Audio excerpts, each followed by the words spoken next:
अगले महीने से 4 राज्यों और एक केंद्र शासित प्रदेश में विधानसभा के चुनाव होने जा रहे हैं, लेकिन सबसे दिलचस्प मुकाबला पश्चिम बंगाल में है, क्योंकि यहां केवल क्षेत्रीय दल ही मैदान में नहीं है, बल्कि दूसरे दल भी किस्मत आजमा रहे हैं। जहां बिहार की विपक्षी पार्टी आरजेडी लालटेन जलाने की कोशिश में है, तो वहीं पासवान भी एलजेपी का चिराग जलाना चाहते हैं। तो इस रिपोर्ट में देखते हैं कि पासवान के आने से होगी सबसे ज्यादा किस दल को परेशानी। बंगाल विधानसभा चुनाव को लेकर राजनीतिक दलों ने अपनी कमर कस ली है। बीजेपी और टीएमसी के बीच जबरदस्त घमासान छिड़ा है। दोनों दल अपनी अपनी जीत की ताल ठोक रहे हैं। वहीं लेफ्ट और कांग्रेस भी गठबंधन का गणित बैठाने में लगे हैं।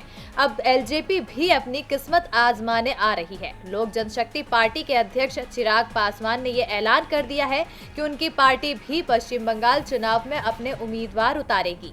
बिहार के वैशाली पहुंचे एलजेपी अध्यक्ष ने कहा कि उनकी पार्टी की बंगाल इकाई के जरिए केंद्रीय नेतृत्व के पास प्रस्ताव आया है कि वो चुनाव लड़ना चाहते हैं। बंगाल एलजेपी अध्यक्ष ने बताया कि चुनाव की तैयारी भी कर ली गई है। ऐसे में अब केंद्रीय कार्यालय पहुंचने के बाद फैसला ले लिया जाएगा कि पार्टी कितने सीटों पर चुनाव लड़ेगी।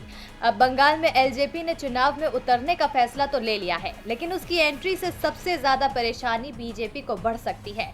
दरअसल एलजेपी पहले एनडीए गठबंधन का हिस्सा थी। बिहार सरकार में भी वो साथी थी, लेकिन बीजेपी की दगाबाजी की वजह से उसने गठबंधन तोड़ दिया और बिहार चुनाव में अकेली ताल ठोकी थी। हालांकि उसे सफलता ना मिल सकी, लेकिन अब बंगाल में चिराग बीजेपी का खेल बिगाड़ सकते हैं। वो सूबे में बीजेपी की नाकामियों को सबके सामने रखेंगे। यहाँ तक कि चिराग हिंदुत्व कार्ड भी खेल सकते हैं, जिससे बीजेपी की बेचैनी बढ़ेगी। यानी साफ है कि बंगाल चुनाव जीतना बीजेपी के लिए बेहद मुश्किल होगा।